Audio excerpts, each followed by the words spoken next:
Welcome to the Slop Temple. We pray this video helps. You start by preparing hardware and account basics. First, charge the BlackShark V2 Pro over USB-C to above 50% so pairing won't drop. Next, update firmware via Razer Synapse or Razer Central.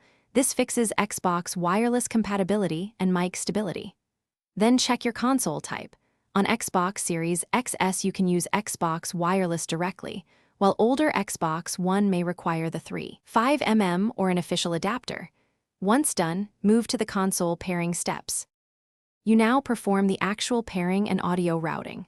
For Xbox Wireless, power the headset and hold the connect button until the LED blinks, then press the console's Xbox button to pair. You'll hear confirmation tones.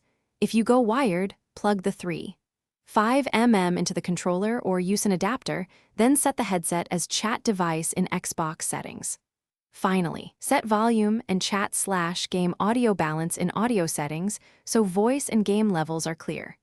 Make adjustments and test with a party call. You finish by verifying voice and comfort. Join a party, speak to confirm mic pickup, and tweak side tone or mic gain through Razer Synapse or the headset controls so your voice sounds natural.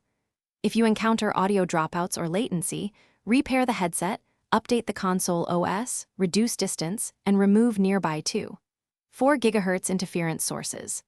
As a last resort, reset the headset by holding power for 10 seconds and repeat pairing. Contact Razer support if hardware faults persist. Thanks for watching. Consider subscribing if we helped you.